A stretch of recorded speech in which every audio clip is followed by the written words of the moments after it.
Guys, Washington is all talk about another round of stimulus, but currently there's still no action when it comes to sending you your second check for households' budgets and the U.S. economy another boost during the ongoing crisis. So meanwhile, tayo were left with no options but to wait. Rod Mercado of Financial Rescue comes to our rescue on this matter. Hi Rod, Merry Christmas! Merry Christmas to. Kailangan makatulong tayo sa ating mga kababayan. Paano ba kung sakaling magkaroon tayo ng do-it-yourself na stimulus package, di ba? Maraming uso ngayon ng do-it-yourself, and I know, Rod, you like helping our kababayans, especially it has been a tough year. I know you and your staff has been so busy, and like I said, we can't just rely on the government to save us. We need to save ourselves, right? Tama yan. I agree with that. So, umpisa na natin sa una kong tip, no? So, may mga tinatawag tayong long lost money. Pero ang totoo niya, ang general idea dito, maaaring may mga pera ka na money sitting out there na you're not aware of. Sabi ng National Association of Acclaimed Property Administrators, $3 billion daw ang mga unclaimed property ngayon. Isipin mo yon. At maaaring isa kayo doon sa mga taong may mga unclaimed property or assets na hindi ka lang aware. So kailangan mong hanapin yan.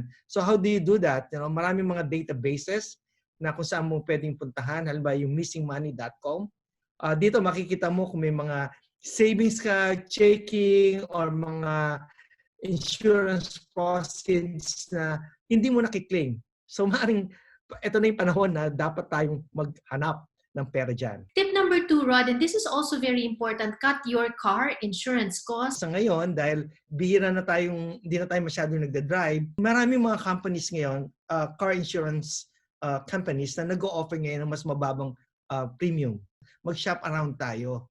Kasi ito yung paraan para makatipid tayo. Yung carinsurance.com, sabi nila, you can even save more than $1,000 a year. Go to different sites ng mga car insurance companies and see where you can really save.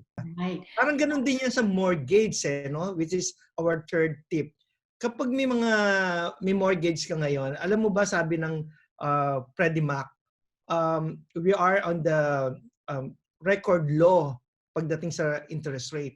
I think 2.8 on a 30-year fixed rate mortgage. Ang napakaganda nun, di ba? So kung ikaw ay medyo nagbabayad na mas mataas dyan, siguro yung panahon na to na tignan mo if you can refinance your mortgage. Tip number 4, score savings on your home insurance. Earlier we were talking about car insurance, pati sa home insurance we can save. Shop around again. Yun lang masasabi ko. Dahil maraming mga insurance homeowners insurance na nagbababa ngayon ng kanilang rates. And Rod, tip number 5, I know that you've given us tips on this so easy segment natin sa Financial Rescue.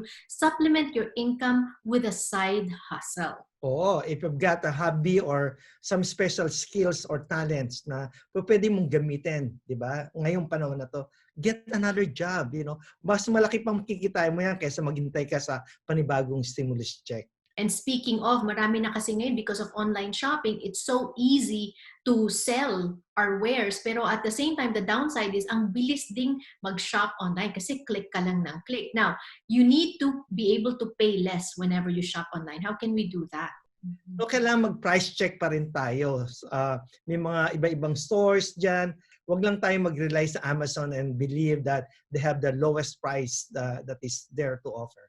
Rod, tama ba to? They're saying a person can save as much as $1,200 a year from all the shopping kung nagpa-price compare tayo. Talagang malaki, di ba? 1,200, malaking tulong na rin yan. May mga kakilala pa nga ako na hanggang ngayon, pag pumipila, magbabayad sa cashier, no? Dala-dala mga coupons Bakit hindi? Kung makakatipid ka, di ba? Medyo minsan nakakainis o nakaka-embarrass, ang tagal-tagal, pero kailangan na yan gawin ngayon. Kailangan na talaga. So we are DIYing our own stimulus checks at this time. If you're just joining us, tip number 7, be wiser with your student loan debt. Ngayon, pwedeng siguro mag-renegotiate ka o mag-refinance ka ng student loan mo. And you may be able to get a lower rate. Makasave ka ng 1,200 every year on your student loan interest. Why not, right? collect any forgotten tax refunds. Meron palang ganun. Oo. Alam mo, ang IRS, sabi nila, meron daw silang, yung average refund paid to taxpayers in 2019-2020 ay 2,741. O well, kung ganyang kalaki yan at hindi mo pa natatanggap ang iyong refund, siguro kailangan mag-follow up ka na sa IRS. Kababayan, baka isa ka dyan. So, panahon na para mag-check. Exactly. And also check all your stuff. And this is new. I did not realize that there is a buyback service that will take your old electronics, books, and movies and give you cash for them. Iwa ko, ang dami mong research na ginagawa in relation sa topic natin. Ha? So, it is very helpful para sa ating mga viewers. Yan ang ginagawa namin sa mga sa ating mga frontliners. Baka may mga problema po kayo dyan, matutulungan namin kayo, definitely, at may bibigyan namin kayo ng special pricing. At kung kayo naman ay ordinaryong mamamayan, pero hirap din, huwag naman kayong magatubiling tumawag dahil talaga din namang tutulong kami sa abot naming makakaya. Maraming salamat, Rod Mercado, Financial Rescue. Maligayang Pasko and maligayang pagtulong sa ating mga kababayan.